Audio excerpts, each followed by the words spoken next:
Hello good morning दोस्तों, कैसे हैं आप लोग। आई होप आप सभी लोग अच्छे से होंगे और अच्छे से प्रैक्टिस कर रहे होंगे और जो चीज़ जो स्ट्रक्चर बताया गया होगा उसकी प्रैक्टिस कर रहे होंगे। चलिए आज हम एक नए टॉपिक की शुरुआत करते हैं and before going to start a new topic, चलिए कुछ बैक वाली क्लास के बारे में बात कर लेते हैं। तो गाइस, पहले दिन हमने किया था विशेष के बारे में। यदि हम किसी से सुबह मिलते हैं तो विश करते हैं गुड मॉर्निंग, जब हम दोपहर में मिलते हैं तो विश करते हैं गुड आफ्टरनून, ऐसे शाम को जब मिलते हैं तो विश करते हैं गुड इवनिंग।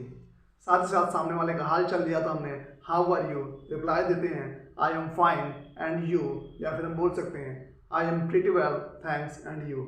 साथ ही साथ हमने ज़िंदगी का हाल चल लिया था तो हम बोलते हैं हाउ इज़ योर लाइफ। इसका रिप्लाई करते हैं it is going nicely, it is going good. यदि कोई दोस्त हमारा हमसे पूछता है हाउ इज़ योर लाइफ तो हम रिप्लाई दे सकते हैं it is fantastic, it is marvellous. चलिए, हमने उसके बाद किया था इज हमारा एक्शन प्लस ING। यदि हमारे लाइफ में कोई काम शामिल है, कोई काम जारी है, चल रहा है, तो उसके लिए हम इज हमारा एक्शन प्लस ING का प्रयोग करते हैं। जैसे मैं बोल रहा हूँ तो हमने यूज़ किया था आई एम स्पीकिंग, आप बोल रहे हैं, यू आर स्पीकिंग, वह बोल रहा है, ही इज स्पीकिंग, वह बोल रही है, सी इज स्पीकिंग, वे लोग बोल रहे हैं, दे आर स्पीकिंग, हम लोग बोल रहे हैं, वी आर स्पीकिंग। हमने इसको मना भी किया था कि मैं इस काम को नहीं कर रहा हूँ। सपोज मैं नहीं बोल रहा हूँ तो क्या कहेंगे, आई एम नॉट स्पीकिंग। आप नहीं बोल रहे हैं, यू आर नॉट स्पीकिंग। वह नहीं बोल रहा है, ही इज़ नॉट स्पीकिंग। वह नहीं बोल रही है, सी इज़ नॉट स्पीकिंग। वे लोग नहीं बोल रहे हैं, दे आर नॉट स्पीकिंग। हम लोग नहीं बोल रहे हैं, वी आर नॉट स्पीकिंग। साथ ही साथ हमने सवाल पूछा था कि क्या मैं बोल रहा हूँ, तो क्या बोलते हैं एम आई स्पीकिंग। क्या आप बोल रहे हैं, आर यू स्पीकिंग। क्या वह बोल रहा है, इज ही स्पीकिंग। क्या वह बोल रही है, इज सी स्पीकिंग। क्या वे लोग बोल रहे हैं, आर दे स्पीकिंग।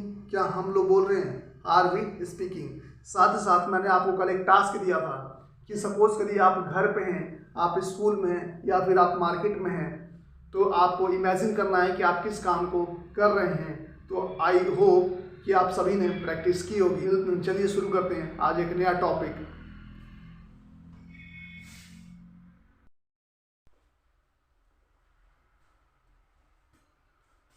जो काम जारी है वो कभी ना कभी ख़त्म भी होगा। जैसे मैं बोल रहा हूँ तो ऐसा नहीं कि मैं हमेशा बोलता रहूँगा। यदि मैं चाय पी रहा हूँ तो ऐसा नहीं कि मैं हमेशा चाय पीता ही रहूँगा। जो हम काम कर रहे हो कभी ना कभी ख़त्म भी होगा। और जैसे ही काम ख़त्म होता है तो उसके लिए हम यूज़ करते हैं has, have, action plus third form. जैसे ही किसी काम को हमने रिसेंटली ख़त्म किया है, अभी अभी फिनिश किया है, तो उसके लिए हम आज फॉर्मूला यूज़ करते हैं has, have, action plus third form. Suppose करिए मैं बोल रहा हूँ आई एम स्पीकिंग, और जैसे ही मैंने बोलना बंद कर दिया तो क्या बोलेंगे, आई हैव स्पीक की थर्ड फॉर्म होगी स्पोकन। यहाँ कुछ एक्शन लिखा हुआ है, speak, complete the work, take tea, study, go to school. Suppose करिए इसमें से हम कोई काम कर रहे हैं, आई एम स्पीकिंग, मैं बोल रहा हूँ, और जैसे वो काम खत्म होगा तो हो जाएगा आई हैव स्पोकन। आप इस काम को कर रहे हैं, यू आर स्पीकिंग, आप बोल रहे हैं, यू आर स्पीकिंग। जैसे ही आपने काम खत्म किया तो हो जाएगा you have spoken, he has spoken, she has spoken, they have spoken, we have spoken. यदि आपने इस काम को ख़त्म नहीं किया तो क्या होगा, आई हैव नॉट स्पोकन, मैंने अभी बोला नहीं है, मैंने अभी काम को ख़त्म नहीं किया है। You have not spoken, he has not spoken, she has not spoken, they have not spoken, we have not spoken.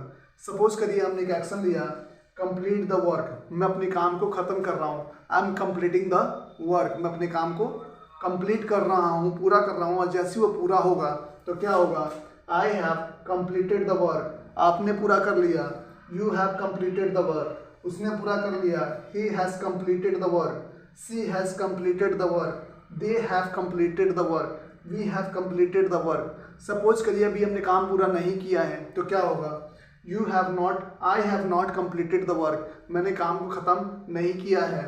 You have not completed the work, he has not completed the work, she has not completed the work, they have not completed the work, we have not completed the work।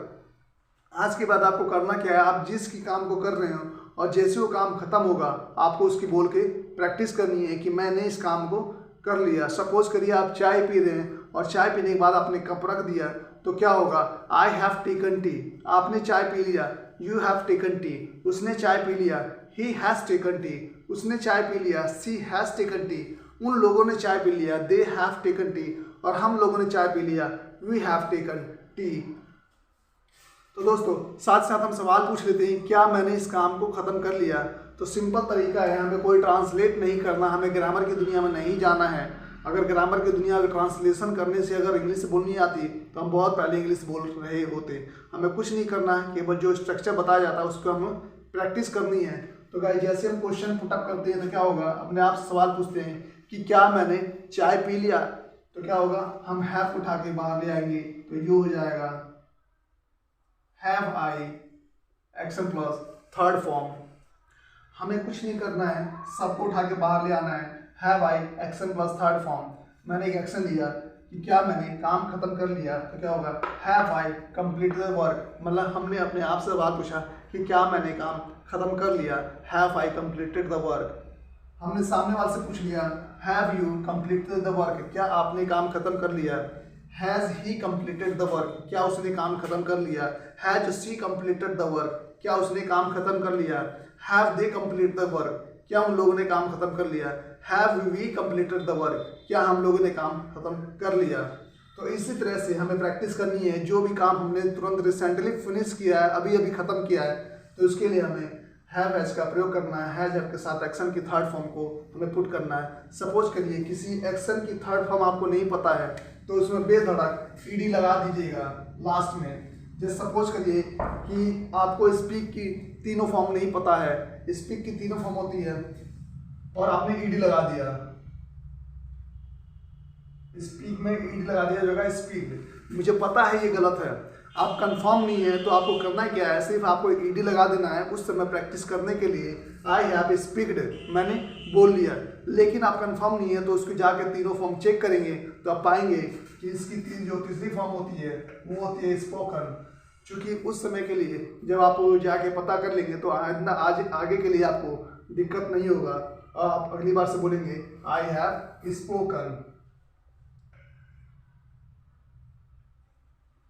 तो 95% ऐसे होता है कि third form में ED लगा होता है, तो हमने एक बस प्रैक्टिस के लिए कि हम थर्ड फॉर्म में पुट करना है तो हम ईडी लगा सकते हैं। बाद में आप जाके अपने आप को क्रॉस चेक कर सकते हैं, यदि ईडी लगाया तो ठीक है, अदरवाइज कुछ दूसरा है तो आप उसको रिकॉल कर सकते हैं, उसको याद कर सकते हैं, ताकि अगली बार आप दिक्कत नहीं कर सके।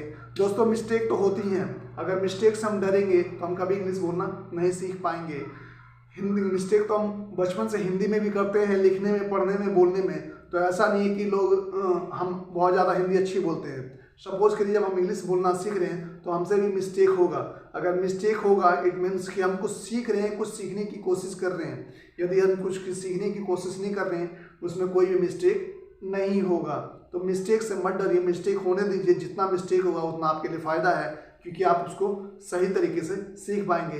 अगर हमारे वीडियो से आपको कुछ भी वैल्यू ऐड होती है आपकी लाइफ में तो हमारी वीडियो को लाइक करें, सब्सक्राइब करें और नोटिफिकेशन बेल को दबाना ना भूलें, ताकि हमारी आने वाली हर एक वीडियो का नोटिफिकेशन सबसे पहले आप तक पहुंचता रहे। आज का हमारा रेडीमेड डायलॉग है, many drops makes an ocean. जैसे हिंदी में कहावत है हमारे यहाँ कि बूंद बूंद करके घड़ा बढ़ता है, तो अंग्रेजों ने भी उसी फीलिंग को अपने शब्द में बोला है कि many a drops makes an ocean. बहुत सारी जब बूंदें मिलती हैं तो एक सागर को बना देती हैं। ऐसे हम जब थोड़ा थोड़ा ज्ञान मतलब थोड़ा थोड़ा सीखते रहेंगे तो एक समय हमारे पास बहुत सारा नॉलेज होगा एंड हमारे पास बहुत सारी प्रैक्टिस होगी, हम इंग्लिश बोल रहे होंगे। चलिए आज की क्लास में इतना ही, कल फिर मिलते हैं एक नया टॉपिक के साथ। तब तक के लिए बाय बाय, टेक केयर।